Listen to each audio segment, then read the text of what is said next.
Hey, good afternoon, friends. I just wanted to touch base since I probably am not going to put a post out until later on, even possibly this evening. So here's where we stand. The noon runs have just started, so it's really not applicable to look at those. But the beginning of the models seem like it's going to confirm a little bit of what we've already seen. You guys know that if you've been following my post that the Canadian model, otherwise known as the CMC, because other people have asked what all those models mean.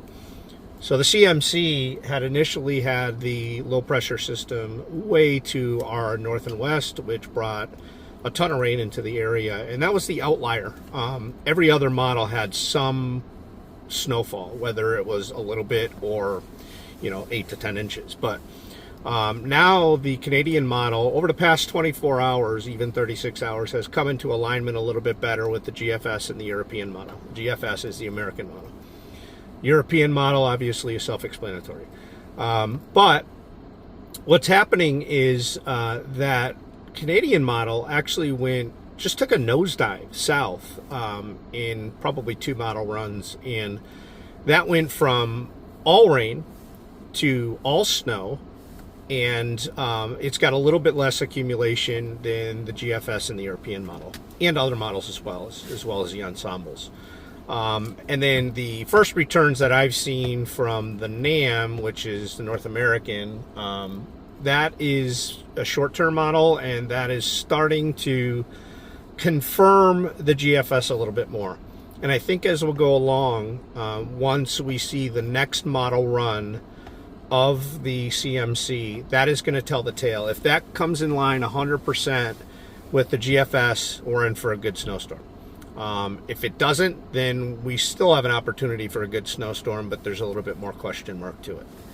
Timing wise, as it stands right now, first of all, this is going to be a pretty quick moving system. Actually, thank God, because if it wasn't, we'd be buried in 2 feet of snow. I'd say from the time it starts snowing to the time that the snow showers stop, we're looking at maybe a 12-hour event, maybe a little bit more if you include flurries in there.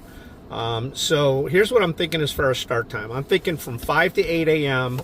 from southwest to northeast. I would not be surprised if you're, say, in the middle of the state or the northeast part of the state, that you wake up at 7 or 8 o'clock in the morning. If you're lucky enough to wake up at 8 o'clock in the morning, you don't see anything.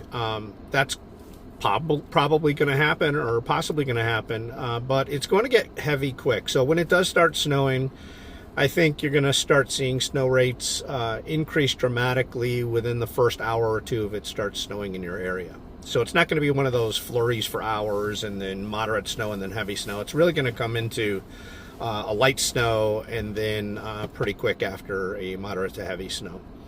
My concern is, say, from mid-morning to mid-afternoon, maybe late afternoon, that snowfall rates could be in the order of a ½ inch to 1.5 inches per hour. I think averaging probably 1 inch per hour is a good bet. There's going to be a little bit wind. We're not going to have to worry about any blizzard-like conditions.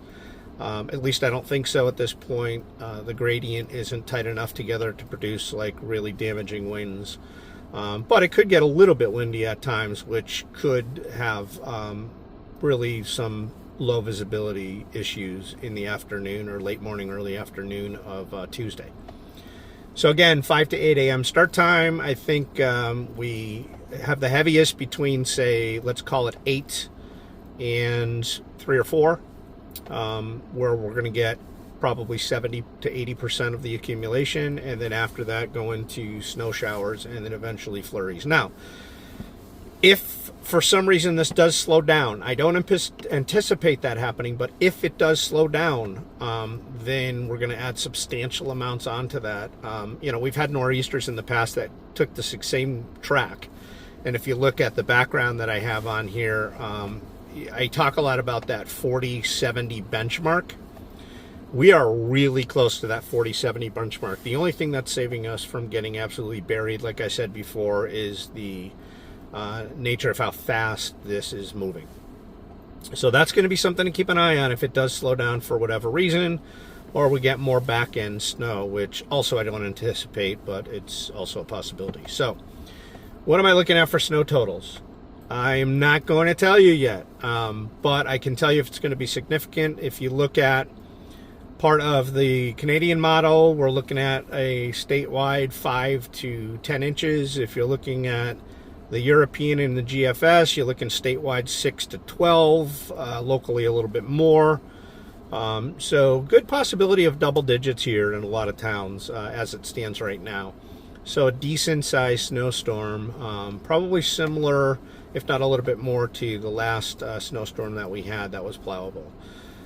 So I wouldn't recommend traveling on Tuesday if you can stay in. I know a lot of people can't because they have to go to work.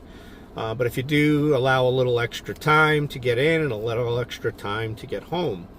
Like I said, I think if the timing holds true with what I said, 5 to 8 a.m., the morning commute may be affected, but not as much as the evening commute where we may have, double-digit snowfall on the ground. So other than that, I'm going to look at the noon models later on. I'll look at the evening models as well.